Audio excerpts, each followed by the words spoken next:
कभी कभी मजबूरी में हमें एक ऐसा घर लेना पड़ता है जहां हमारे परिवार के साथ साथ कोई और बिन बुलाया मेहमान भी रह रहा होता है। आज हमारी कहानी में जो फैमिली है उनके साथ एक ऐसी एंटिटी जुड़ चुकी थी जिसका पीछा छुड़ाने के लिए उन घर वालों को काफ़ी साल मेहनत करनी पड़ी। नमस्कार दोस्तों, स्वागत है आप सभी का मेरे चैनल कहानी विद सोडा में। मैं इस चैनल के माध्यम से आप सभी तक लेकर आऊँगी कुछ ऐसी सच्ची डरावनी घटनाएं जिन्हें सुनकर आप सोचने पर मजबूर हो जाएंगे कि क्या भूत सच में होते हैं।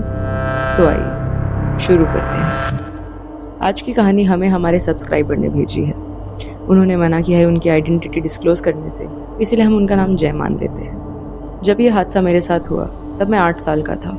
हमारी फैमिली तिरुपति में एक नए घर में शिफ्ट हुई थी। जल्दी में हमें जो घर मिला हमने वो किराए पे ले लिया, और आज भी जब मैं उस घर के किस्से याद करता हूँ एक अजीब सी ठंडक मेरे पूरे बदन में दौड़ जाती है। हमने जो घर लिया था वो एक डेड एंड रोड के एकदम कोने पे था, और उसके आगे एक खाली मैदान जिसमें बहुत सारी झाड़ियाँ उगी हुई थी।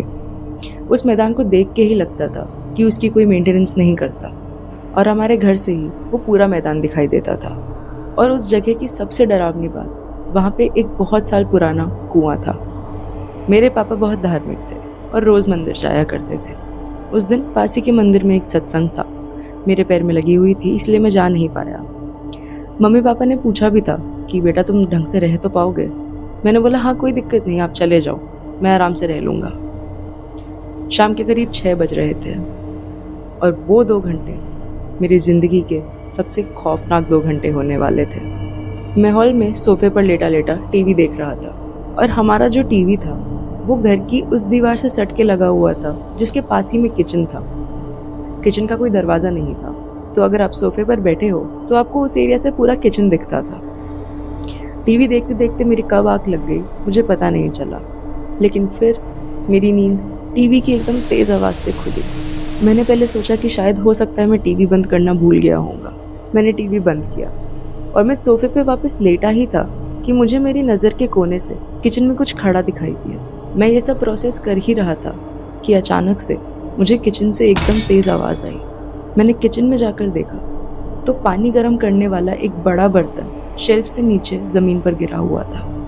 मैं जम गया, क्योंकि ऐसा पॉसिबल ही नहीं था कि वो बर्तन बिना किसी के हाथ लगाए वहाँ से नीचे गिर गया हो। मैं किचन से आकर सोफे पर वापस बैठा ही था कि मुझे किचन और हॉल की बीच की दीवार पे एक साया दिखा, और वो साया 8 फीट से भी ज़्यादा लंबा था। मुझे ऐसा फील हो रहा था जैसे मानो वो साया मुझे ही देख रहा है, उसकी आंखें मुझ पर ही टिकी हैं। मैं चिल्लाना तो चाहता था, लेकिन मेरा गला एकदम सूख चुका था। मेरे गले से आवाज़ ही नहीं निकल पा रही थी। और तब टीवी अपने आप ऑन हुआ और उसकी आवाज़ तेज़ होती चली गई, इतनी तेज़ कि मुझे लग रहा था अब तो मेरे कान से खून ही आने वाला है। और फिर मुझे ऐसा लगा कि सोफ़ा एकदम से हिला। मैंने नीचे ज़मीन की ओर देखा तो सोफ़ा वाकई में हिल रहा था। ऐसा लग रहा था मानो सोफ़े को कोई दोनों तरफ से पकड़ के ज़ोर ज़ोर से हिला रहा हो।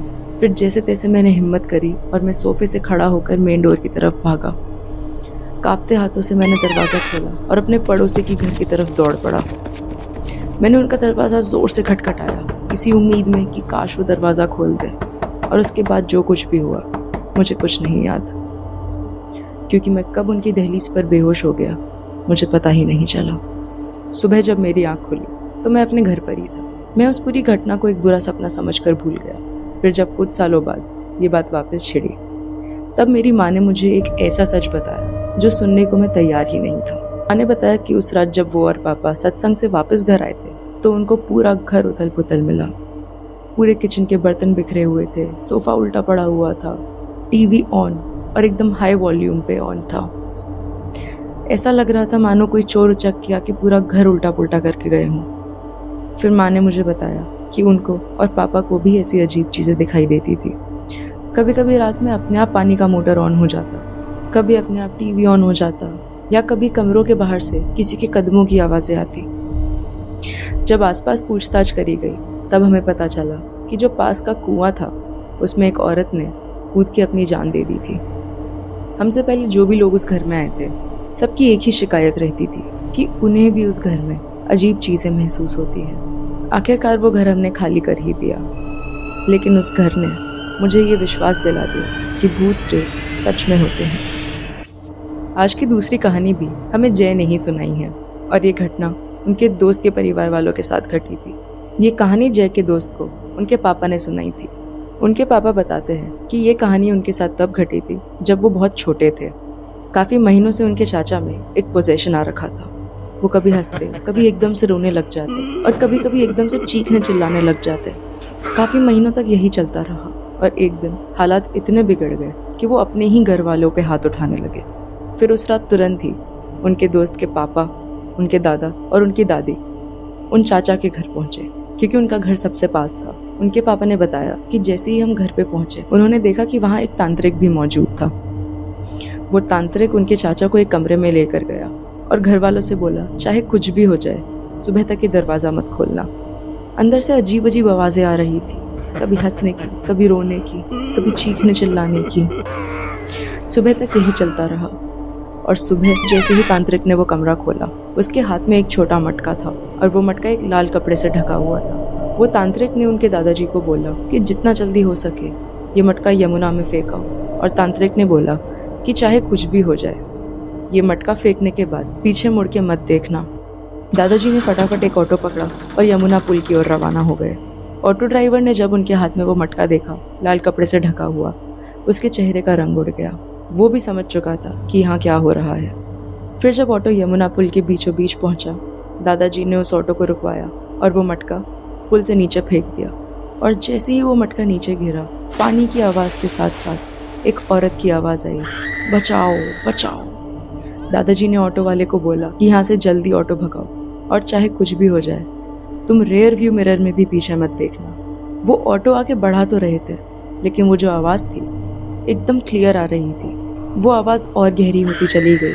ऐसा लग रहा था मानो उनको जैसे तैसे कन्विंस कर ले कि वो पीछे मुड़ के देख ले, लेकिन उन्होंने पीछे मुड़ के नहीं देखा। और जैसे ही वो पुल ख़त्म हुआ, वो चीखने की आवाज़ें भी बंद हो गई।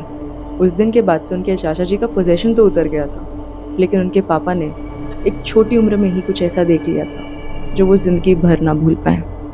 तो दोस्तों, अगर आपको ये कहानियाँ अच्छी लगी हो तो इस वीडियो को लाइक और चैनल को सब्सक्राइब ज़रूर कीजिएगा। और अगर आपके पास भी कुछ ऐसी डरावनी घटनाएं हैं जो आप दुनिया तक लेकर आना चाहते हैं तो नीचे डिस्क्रिप्शन में दिए गए इंस्टाग्राम आईडी या जीमेल आईडी पर आप अपनी कहानियाँ मुझे भेज सकते हैं और मैं उन्हें अपनी आवाज़ में पूरी दुनिया तक लेकर आऊँगी। अपना ध्यान रखिएगा दोस्तों, कहीं ऐसा ना हो कि आपको किसी ने पीछे से आवाज़ दी और आपने मुड़कर देख लिया।